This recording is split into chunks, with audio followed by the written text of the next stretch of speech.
Hola! Bom dia. And welcome to the Sunny Saudade Project. Today we are going to talk about how to live like a local in Portugal. Yay!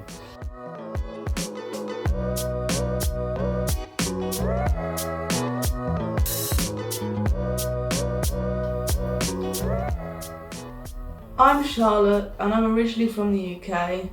I'm Carlos and I'm originally from Portugal, and we have plans to renovate an abandoned farm and doing videos on the Algarvian culture. So if you like this kind of content, leave a like and subscribe to our channel. We would really appreciate it. So, as you can probably tell, I am absolutely exhausted.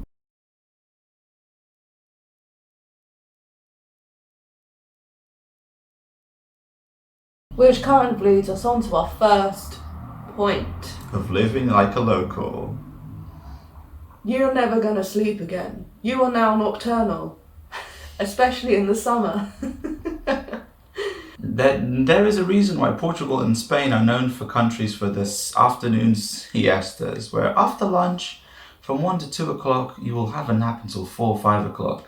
It's because it is really warm. It's too hot to get absolutely anything done. And then once the summer comes, you've got all the parties that start happening. So you sleep during the day and you party right through the night. Like, I'm definitely on a 2-day hangover. Especially with the popular saints and many other activities that happen during the summer. Some of your neighborhood blocks might be blasted out with music until from any time between 6, 7 in the afternoon until midnight. So it is impossible to catch any sleep, and you have the conundrum of, do you either leave the windows open and let the mosquitoes in and fresh air, or you leave the window closed with no mosquitoes, but it's you melt, yeah. But you just melt. I know there's going to be a few people saying, that's not true. If you're not doing that, you're not doing it right. It's summer, it's party time. Go out, enjoy it. And go to these parties because they're absolutely adorable. We're making a video on them that should be out next Sunday. Indeed. And given that you're going to be partying in the evening, sleeping through the day, being nocturnal, Nocturnal? Nocturnal. Since you are now nocturnal and you've been partying during the evening, sleeping through the day, it leads us to the next point, which is Portuguese people are always late. It's actually rude to turn up early. I'm pretty sure it's unnatural here. For the most part, there is a whole meme of like Portuguese people are always late for work. You have yourselves a 5 to 10 minutes of getting late to work, and that is considered arriving on time. The same can be said for when you meet someone in a cafe or a restaurant. You know, if you go over that bracket and you go over to 15 minutes, then that is considered late. We've also noticed that the amount of time you can be late seems to get bigger and bigger the further south you go. In Porto, they get more sleep, it's a little colder. Down here, you're knackered and it's too hot to think, so, you know, it's alright, you can be half an hour late. Oh, I love this next one. This one cracks me up. Number 3, you moan about the weather all the time. Even though you have the best weather, probably on planet Earth. If it's too hot, you moan because you can't get anything done. If it's too cold, it's making you sick. In fact, every type of weather makes you sick. Say, I've been here in November and they're having like 18-degree sort of temperatures and they're going, listen to me, listen! It's too warm for this time of year.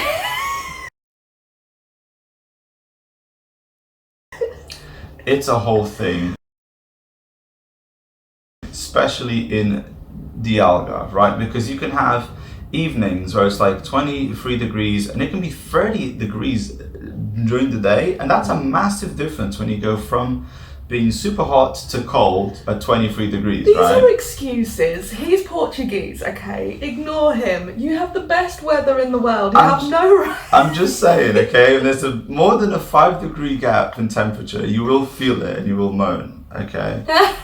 It's just being Algarvian, okay? I love it. It makes me laugh so much. It's hilarious. I love it. If it rains, you moan because that's going to make you sick. If it doesn't rain, you moan because then you've got a drought. If it's too cold, it's making you sick. If it's too hot, it's making you sick. You can't get anything done. It's one of them. And speaking of moaning, Portuguese people are known for being scripts, always looking out for the best bargain. And true story, if you pay more than €1.20 for a half pint of beer, you will moan and never return to this place again. This makes me laugh because the beer's like £5 back home now. But heavens forbid you pay more than €1.20. Hey, we're scripts, what can I say? What can I say, man? You know, bottles of wine in the shops, if you pay more than €5, You're being ripped off, mate. Yeah. even though in the UK a good Sauvignon Blanc is €10 or 10 quid.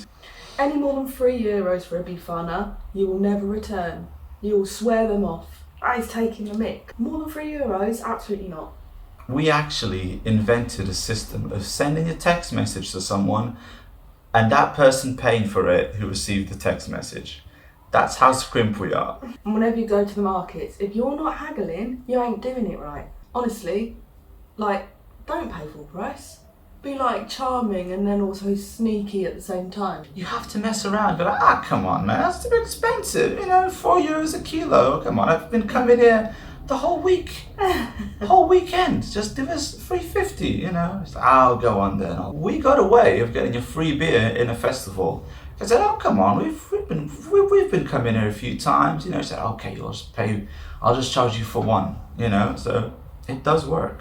Now talking of scrimp, it brings us on to our next point about the restaurants. And that is, you will now only ever eat at restaurants that it looks like was originally opened by the owner's grandmother. It has to look like it was built in the 1970s, and hasn't been redecorated since. Now don't get me wrong, like, I'm not moaning about this. I like this vibe. It's cosy, it's family orientated. And you know, in these places where you get the good food, and so do the locals. British people have like a thing where you go out to the fanciest restaurant, there's candles and all this. Well, in Portugal, the good food is made by someone's like 80-year-old mother in the back, and she's just got this giant pot. And yeah, if you're not eating there, you're not eating right. You can always spot these restaurants when the menu looks, how to say? Word. You can always spot these restaurants when the menu looks like it's been printed out from the printer and it's an A4 Microsoft Word piece of paper. It's been there for years. You can barely even read it. And sometimes they even scribble out the prices and they write the prices in with their own pen. Yeah. Those are the places that you want to go. Has to be Times New Roman font, and you might have the odd dish they've added on written on the side of the page. That's where you got to go. That's just the way to do it. Yeah. And these places are really cheap as well. You know, like you can have a main dish of the day. I've had a bitok, which is like steak with egg, with rice and chips and a salad, and I paid €4 for that. Like, normally you'd pay 7 or 8, you can pay €4 for that. Charlotte's had a soup for 80 cents. These are the places you have to look out for. And they're usually in the back streets, by the way. Look for them. Yum. Now, talking of food, this is our next point. Your life now revolves around food. It wouldn't be a Mediterranean country if you don't talk about food. Certain dishes in Portugal take up to 2 days to prepare. For example, doing duck rice, you've got to cook the whole duck in a giant pot, and then once that's done, you keep the water from the duck rice, okay, and you cook the rice with that water. But to actually do that thing, it takes a whole day. Some certain fish dishes, you have to leave them in milk for a whole day to then fry them off, or even doing the classic bacalhau dishes in Portugal. It takes 2 days, I kid you not, to desalt the cod, because we get all the cod comes salted. You have to leave it in water, change the water 2 times per day. It takes 2 days to do it. So you would think most countries this would just be for special occasions. People generally just do this all the time here. I've seen people with their pressure cookers cooking all their beans off. Like, They plan this stuff so in advance, and even once you've finished eating, you are already thinking about your next meal. Everything revolves around things that are in season.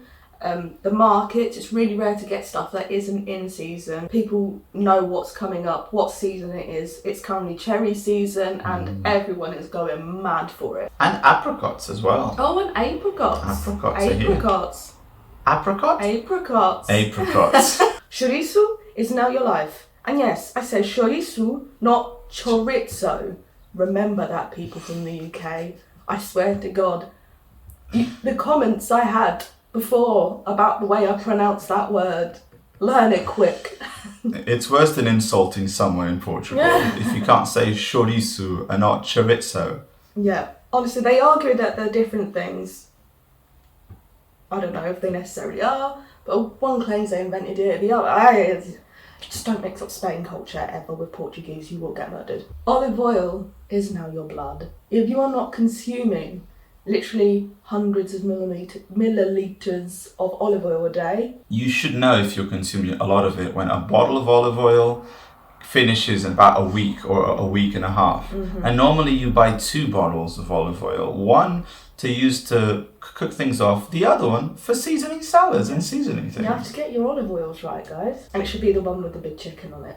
Ooh, galu, which means rooster, like the rooster that always wakes us up in the morning. Yeah, he's been quiet today. He's been a good lad. Cakes, cakes and cakes. It's always an excuse to go out to your pastelaria and figure out what cake am I going to have. Pastel de nata, mil folhas, almond croissant. Any of those things are available. Always an excuse to have lots of cakes. Anything. So many sweets here, it's unreal. I think I had 2 cakes yesterday, and yet I'm losing weight. I don't understand how it works. I've lost weight since I've moved here, but I'm eating loads of good quality food. Maybe it's because it's good quality instead of just water and potatoes like I would eat back home. And gravy. I think it's the lack of gravy, Charlotte. Yeah, maybe. But yeah, the food here is really good, and you don't seem to get fat, and it makes no sense. Now, what does pastelarias and Portuguese surveillance cameras have in common? The old ladies, because you're constantly being watched. Just be aware that you are always being watched if you want to live like a local. They're everywhere. Like, you just look up. But don't make eye contact. That would be weird. Just a fun fact, one of my friends went to the Alentejo once in his bicycle. He started on the entrance of the town and he was scrolling through on his bicycle. English, just having a good time. When he reached the end of town, everyone knew that he was there, and they were all asking, "Where are you from? What are you doing here?" We're gonna have to put a picture of the Portuguese surveillance camera memes on there. One thing I also want to say is I've noticed I'm slowly becoming the old lady on the balcony. I'm only 30, I'm not old yet, but I catch myself on our little veranda sometimes just watching the world go by and going, "Oh, look at that cat, look at that, oh my God, I am now the CCTV." Just yesterday, Charlotte was like, "Oh my God, there's a couple of neighbours who've got a towel and they're trying to rescue this seagull." I was like, what are you on about? Become the person, Charlotte. Now this last point is crucial to your survival here. I mean it. If you're moving here, you have to do one thing, and that is pick one of 3 football teams and know that they are now your life, your God, you worship them. It's either Porto, Benfica or Sporting. And if you want to stay alive, I'd avoid making conversation about it because people get pretty fired up here. It's the big 3 of football. Now, currently Porto won the Championship Cup, right? Benfica hasn't been doing so well. Sporting's just kind of chilling. They're just kind of see what's going on. But you need to know these things when you go into that local cafe, that local restaurant that the old nan owns, because they will talk about football. When there's a football match on, every restaurant, even in your workplace, they will have the football match on. There will be someone mentioning, "Oh, have you seen the guy Benfica was playing against Sporting, etc., etc." So Yeah, you need to be aware of these things. Also be aware that Cristiano Ronaldo is now the epitome of all wonderful things. You can't not love him here. I tried saying something, but I can't even remember what. I think I was just that I didn't find him attractive. And honestly, and when I say, I don't know, he's not really my type, it's just like, What? How can you not like it's Cristiano Ronaldo! He's the best player in the world. According to the statue in Madeira, Yes. there was literally a statue saying best player in the world. So, But yeah, football is now your life. And that's it. It's just your life. Oh, by the way, when it comes to the 3 teams, no, you're not allowed to support anyone else. There is no one else, okay? Write them off. I mean, they are, but they're not. You have to pick one of those 3. It's the way it works. Also, if your team wins the cup, just know that you're not allowed to let anyone sleep ever again. You have to drive around and beep and shout and party right into the early hours of the morning because football is life. see. Anyway, guys, I know this is a little silly one. We'll be back to sort of more normal videos next week. We just got a wedding to do. So, if you want to see more of our content, guys, really, we would appreciate if you leave a comment. What's it like living like a local in your country? Let us know. Or is there anything we've missed off the list? Because I'm pretty sure there's so many more points we could have made.